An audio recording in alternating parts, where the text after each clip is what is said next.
é tão sofrido, mesmo a gente tendo meu pai como referência, que já tinha vivenciado tudo, mas é impossível. Eu lembro nas primeiras audiências que eu falava, e se o juiz falar tal coisa? E se a parte contar? Daí você chega na audiência e não sabe nem onde sentar. Começa por aí. Meu Deus, onde eu sento? Aonde que eu devo falar? Como que eu devo me comportar? E no meio disso tudo, está o seu cliente olhando para você, esperando uma segurança que você não tem no começo. Então, é penoso mesmo. Chega a doer, mas dói, mas passa. Aí eu lembrei de um episódio da minha vida em que eu fui acompanhar um julgamento no STJ em Brasília. Chego lá no STJ, era só para acompanhar, não era para fazer sustentação oral. De repente, a sua conterrânea, ministra Nancy Andrighi, do Rio Grande do Sul, ela levanta e diz, quem está pelo recorrente? Eu, sentadinha, né? Levantei a mão. O dedinho pequenininho. Aí ela vira e diz assim, doutora, tome a tribuna. Eu falei, meu Deus, como assim tome a tribuna? Pensa na cena, uma jovem advogada no meio do STJ, que é o Olimpo, né? E aí, de repente, eu vou até a tribuna, coloco aquela beca tremendo. Aí eu comecei a falar, contar o caso, porque eu sabia o caso de cor e salteado, porque era uma tese nova que eu estava defendendo. Eu comecei a falar, eu estava tão nervosa que eu comecei a chorar. E quando eu saí da tribuna, os advogados vieram, tinha uns colegas ali, doutora, eu sei que emociona. Eu não estou chorando de emoção, não, era medo. Era um medo absurdo. Sim. Mas eu enfrentei, e isso faz com que a gente fique mais forte, claro, né?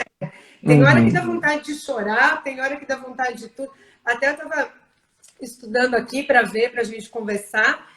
Tem uma pesquisa de um jornal britânico que fala que o medo de falar em público, 41% dos entrevistados disseram que o temor de falar em público supera o medo de morte. Sim. Por que isso acontece, professor? Sim. Por que a gente tem esse medo de falar em público? É que a questão é a seguinte, quando você está de frente para outras pessoas te observando, psicologicamente, nós fazemos uma espécie de regressão ao passado, mas não ao nosso passado. Nós fazemos uma regressão ao nosso passado primitivo. No tempo que nós vivíamos nas cavernas, nós, se estivéssemos sendo observados, como agora, né? Você está me observando e outras pessoas eu sei que estão me observando agora, nessa live. E se eu estou na frente de desembargadores, enfim, de uma sala grande com muita gente, a sensação que psicologicamente nós temos remonta ao período primitivo em que nós vivíamos lá nas cavernas, em que quando nós estávamos sendo observados por mais de um ser, provavelmente nós estávamos prestes a ser atacados. É como se leões estivessem na nossa frente, prontos a nos comer. Nossa. Nós nos sentimos como uma presa. E quando eu digo isso, é exatamente assim o que o teu cérebro age. O cérebro, ele tem uma parte que é o cérebro reptiliano, a parte mais primitiva do cérebro, que é o tronco cerebral ali. Naquela parte, o cérebro só consegue fazer uma coisa. Ele consegue reagir. São duas reações básicas, luta ou fuga. Por uma questão de economia, olha como é que ele funciona.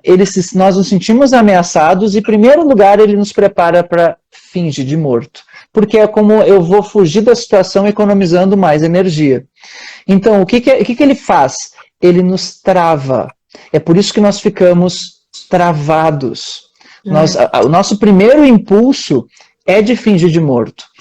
E aí o que acontece? Nesse primeiro travamento de não falar, tu não consegue, o cérebro ele trava, porque não é para tu falar, e por isso que te dá branco, não é agora para tu ficar falando, é para tu ficar quieto, por isso que as palavras não vêm, é para tu ficar quieto, então a voz não sai, tu fica travado aqui, a tua garganta fecha, mais do que isso, olha que louco, o nosso corpo, olha como é se fingir de morto. Digam aí quem está vendo a live agora, diga aí quem é que quando está nervoso para falar em público sente dor de barriga, vontade de ir no banheiro, seja para fazer o número 1, número 2. Alguns, aí ó, tá aí, tá? Vamos admitir, povo, é isso aí. Sabe? Alguns sentem ânsia de vômito, ficam mal, sentem úlcera, essas coisas assim, né? Azia. Sabe por quê? Os bichos na natureza, uma das maneiras de se fingir de morto é se defecar, se urinar, regurgitar e vomitar. Por quê? Porque assim é uma maneira de mascarar a carne.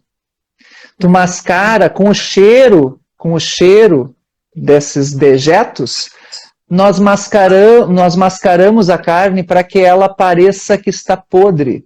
Olha, e assim o predador vai vir e ele vai cheirar, e aí ele vai, né, talvez, quem sabe, esquecer de mim e achar que eu estou podre e não vale a pena ser comido. Então, olha que louco, o nosso corpo ele prepara para isso. É um lado do nosso cérebro, que é muito primitivo, e ele é chamado de cérebro reptiliano, porque os répteis eles têm praticamente só esse cérebro. Eu costumo dizer que é a lagartixa, todos nós temos uma lagartixa interior. É um lado nosso que é uma lagartixa. Chega perto de uma lagartixa, tu vai ver como é que é. A lagartixa, ela fica estressada, ela quer fugir, ela não leva outra coisa, né?